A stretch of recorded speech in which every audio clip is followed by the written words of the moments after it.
Inilabas na ang kauna-unahang lumilipad na kotse sa merkado. Kung paano at magkano ay samahan po ninyo ako kung napanood ang pelikulang Back to the Future at palabas na ang mga setting ay sa hinaharap. Malamang kasama sa mapapansin ay ang mga sasakyan o kotse na lumilipad sa ere. Sa tagal ng panahon, ito ay pawang katang-isip lamang hanggang sa ng ika-19 ng Oktubre ng taong 2022. Inilabas ng kumpanyang Aleph Aeronautics ang kanilang modelo na tinatawag nila na ang Model A. Sa unang bahagi ng taong 2023 ay naaprubahan na ito ng Federal Aviation Administration o FAA ng bansa ng Amerika. Ito ay ligtas at pasok sa kanilang mga alituntunin. Kaya naman opisyal na ito ay ilalabas na sa merkado. Ang sasakyang ito ay maaaring imaneho sa kalsada at maaari ring paliparin sa himpapawid. Ang kapasidad nito ay katulad din sa kung anong mayroon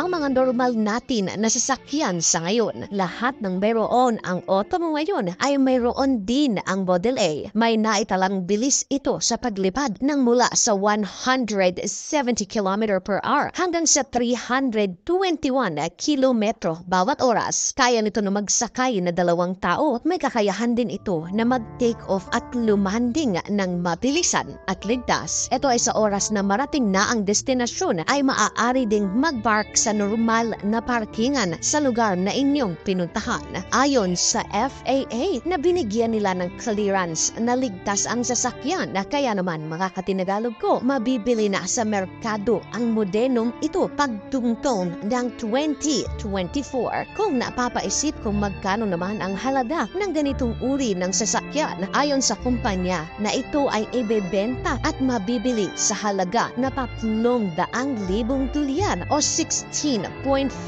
na milyong piso, malayong-malayo sa mga nagmamahalang sasakyan na nabibili dito sa Pilipinas. Isang halimbawa ay ang Bentley Flying Spur. Mga katinagalog, ito ay may presyo na 40 million pesos. Samantalang ang Land Rover naman ay mula 8.5 hanggang 12.5 na milyong piso sa merkado. Masasabi na hindi posible na makabili ang mga yayamaning Pilipino ng sasakyang lumilipad na katulad nito, lalo na at hindi pa kailangan maging piloto para naman ang makapag-drive at magmay-ari ng ganito. Nakapanayim ng CNN ang CEO ng kumpanya na si Jim Duchovny. Ayon sa kanya, na excited siya na sa wakas ay matanggap ng kanyang kumpanya ang sertipikasyon mula sa FAA pa ng Amerika. Sa pamamagitan daw nito ay mas naging posible na maibahagi ng kumpanya nila ang sasakyan sa mga ordinaryo na mga tao, at upang makatulong na rin daw sila sa kalikasan. Masaya daw sila na mas mapapabilis na ang biyahe papunta at pauwi sa mga pinanggalingan. Dagdag nito na maliit na hakbang para sa ating planeta ay higanteng pag-usad naman ito para sa teknolohiya ng mga sasakyan. Sa kalupaan ay naitala naman na maaaring tumakbo ang Model A ng 40 kilometro kada oras. Medyo mabagal po ito mga katinagalog, kaya naman dito na pumapasok ang kapasidad nito sa paglipad. Ayon sa mga nagdisenyo ng Model A na ang mga magkakaibigan na si Konstantin Kisley, Pavel Markin, Oleg Petrov at si Duchovny, na na-inspire nga daw sila sa pelikula na ang Back to the Future. Kaya naman naisipan nila na gumawa ng totoo nga na lumilipad na sasakyan. Unang pinalipad ang sasakyang ito ng taong 2018 sa harap ng mga eksperto ng FAA, at ito naman ay talaga naman na pasado. Pasado ito pagdating sa kaligtasan at pagiging maaaring gamitin ng madla. Sa ngayon, tumatanggap na ang kumpanya ng mga advance order sa mga taong nais na unang makabili ng lumilipad